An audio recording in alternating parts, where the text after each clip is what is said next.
Hello，各位大家好，我是 V，今天要来进行我们 C 的五小强的最后一块拼图 ，MG 的响翼攻击钢弹，正好是 C 的五小强里面最后一盒发售的终于补完这个计划了。那今天的开箱呢，会包含板件介绍、骨架速看、外观、可动评测、可能会有人在意的事情，以及最后我个人的一点心得，还有推荐度。那就赶快来看一下这盒 MG 的响翼攻击钢弹表现如何。哈基美马秀。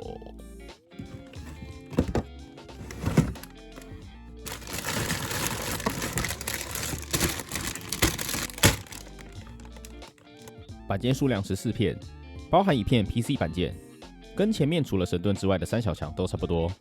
撇除掉底座，其实也就13片。贴纸的部分老样子的转印贴、胶贴跟小小张的补色贴纸，形状也都跟之前一样很好猜，双眼监视器、瞄准镜什么的。速看一下骨架，基本上大部分都是沿用，除了部分造型不同，像是肩甲、驾驶舱之类的。这套骨架的比例没什么好说的，就是好看。有兴趣看比较多一点分析的话，可以看看之前暴风钢弹那集。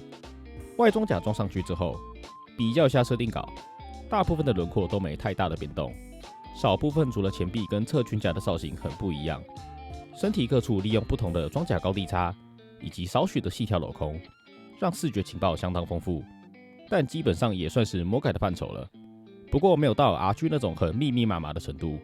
我个人对这种的设计是觉得很舒服啦。头部首先看到中间的散热口采用镂空设计，两侧的刻线还加上了2个小型散热孔，在这种地方还有这种小细节，让我蛮惊讶的啦。不过这个脸虽然帅，但看起来怎么有点苍老。接着是两侧的火神炮外侧覆盖，这盒采用了额外的分件来处理，这一点也让我蛮意外的。躯干的部分在组装上都是采用装甲无缝来进行处理，背部的话会比较多镂空的细节。喷射口同样做内外层的分射处理，在喷射口的本体上同样也有做刻线的细节。手部在原本素面的肩甲上面追加了一个细条的镂空，我个人觉得这种设计很好看啦。太复杂的刻线看多了容易疲劳。此外，外侧追加了一个类似喷射口的设计。那前臂刚刚提过，整个装甲的轮廓设计都不太一样，算是这个套件改动蛮大的地方。裙甲的部分先看裆部设计，两侧的散热口从原本2个较大的开放式方形散热口，改为缩小之后追加2片封闭式的散热片。前裙甲利用少许的镂空以及高低差装甲，让原本素面的裙甲增加了视觉层次。内部的话，同样可以看到相应的机械内构，侧裙甲的跟动幅度也很大，上端跟两端从原本偏尖较凸起的轮廓，改为较平的立体装甲。上端的内侧也追加了散热孔设计，虽然不知道这边散热要干嘛啦，不就是破甲者收纳处吗？后裙甲跟刚刚的肩甲一样，也用类似的设计来增加细节，其中后方的散热口内侧同样也有做分色的处理。再来是看到脚部，脚部大致上看起来都是沿用前面3小强的设计，不过仔细看的话，还是会发现很不一样，像是膝盖本身就不一样，胫骨的部分，然后再来是小腿，这边的细节都长得不太一样哦。不过这边跟设定稿比较起来的话，其实没什么特别大的改动，最多就是脚掌护甲这边的轮廓稍微跟动了点而已。接着看一下响翼背包，表面增加的细节就超级多了，利用很多不同的高低差装甲，以及多处的小型散热孔，让视觉情报感整个非常丰富，超级魔改啊！但在保有基础的轮廓上面增加表面丰富度，我觉得这样子的改动更有飞行器的味道。不过部分的形状也是有做更改，像是2片大型的机翼，在尾端的部分原本是斜向的方向，现在改为较为平滑的形状。白色的尾翼也追加了1片导流片。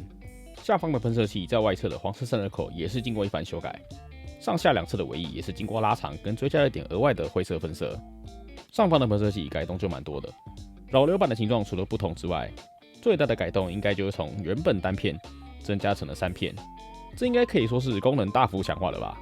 此外，在4个喷射口处都有做出内部的机械结构，在组装时体感非常的爽。这种复杂的大型喷射口内构可不是很常见的哦。接着看一下替换手型，都是成对，有握拳、开掌、持枪跟持剑，都是沿用前面4小强的零件。快速看过，手持武器的部分就是标配的光束步枪、盾牌、2把光束剑以及破甲者。光束步枪在基础的轮廓上面加了更多高低差，以及更换人面的处理，看起来更有科幻武器的风格。比较大的形状改动是在瞄准镜的覆盖上，下方的握把可以转动，重现经典的圆座持枪姿势。不过这把没有什么收纳功能就是了。盾牌就没什么好说的，沿用之前的决斗钢弹。使用方式有两种，利用盾牌内部的小卡榫连接在前臂凹槽，或是加上手持握把，看起来更加稳定。光束剑的话就是老样子，依照设定可以收纳在相异的背包上面。破甲者没什么改动，平时的话可以折叠，收纳在侧裙甲的收纳槽中，还原设定。另外这个收纳是有方向性的，搞错左右方向的话会直接关不起来。再来是这一盒我早就想拿出来的东西，尊爵不凡的弹射器底座。有附底座的模型本来就很少了，附上原作的场景的底座更是少之又少。虽然说这一盒是老 MG 攻击钢弹里面本来就有的，这一盒就是沿用，但能附在里面还是很棒。本体的设计就是重现原作的弹射器，从头部一根的脚踩兔到整个存在感超大，每次在那边弹来弹去的充电线应有尽有啊。连接处是在本体的后裙架，看是要连接充电线还是底座都没有问题。然后这一次居然有附上原作 HD 版中期大战时由木叔驾驶的完美攻击钢弹的外挂电池，一个逼买配件包的节奏啊！本身呢是可以自由拆卸的，中期大战时就有一幕是丢掉电池的画面。另外在强硬的背包上可以额外拉动，露出装上外挂电池的孔，以及两侧分别有装上剑装以及炮装的插槽。反正外带就是，我有做，你可以买配件包，不买这功能的话，也不会影响到整个相应的把玩体验。其实设计的蛮巧妙的。另外有针对剑装跟炮装的一些零件，不过我记得基地限定是有在卖直接的完美攻击啦。如果想买完美攻击的话，只充那一盒就好，不需要买配件包。接着看一下补色贴纸、补色处以及空洞处。补色贴纸的话是在默认的双眼、前后的监视器以及光束步枪的瞄准镜上，都是透明零件。除了双眼之外，不贴也都很好看。补色处我仔细比对了一下，这一盒是5小强里面少数真的不需要补色的。尊贵的主角机待遇啊！空洞处理所当然的逃不掉，毕竟盾牌就是沿用的。剩下就是在喷射背包的下方，连接2个喷射器的地方。接着看可动，首先是头部，延续前面的骨架，在服用的表现都很不错。那至于前后摆动、侧摆以及左旋转，这些都没有问题。躯干也都是沿用之前的骨架，在弯腰的部分表现尚可，后仰的话就没有。侧摆也 OK。左旋转的话，则是会有干涉。中间的驾驶舱盖也可以开启。首先，我们要先开启蓝色的装甲部分，这里的话是采用一个 C 扣加上花草的结构。接着，我们开启红色的护甲，打开之后，我们就可以看到坐在里面的驾驶员。这一次的驾驶一共给了2个，分别是黄大河以及木叔。不过这2个外观其实差异不大啦，反正都是穿着驾驶服、戴着头盔，我个人是看不出来啦。1:100的木叔跟黄大河同样也有附上。这个就比较明显了，手部的前后360旋转没有什么问题，不过在装上翔翼背包时就会有干涉了。外摆关节同样有配置，并且可以提高平举的幅度，肩胛可以向上掀起90度，手部平举的话可以来到120度，超过常规水准。手肘弯曲可以来到180度，表现优秀。其余的根部旋转以及手掌旋转，这些都是正常水准。前裙甲为各自的独立可动，角度100度，后裙甲则有140度。但真的是又欠嘴一次。本来暴风有的问题，这盒也没有改善，是采用同步可动，而且内部是采用单根直轴连接，要进行一定的加工才可以实现独立可动。身为 NG 真的很不应该。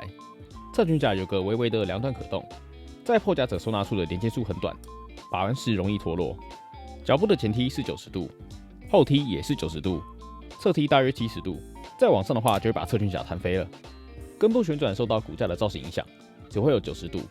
提升可动的髋关节当然也有配置，屈膝是2段可动，角度180度，而且跟之前的4小强一样，都可以看到内部的联动机械结构。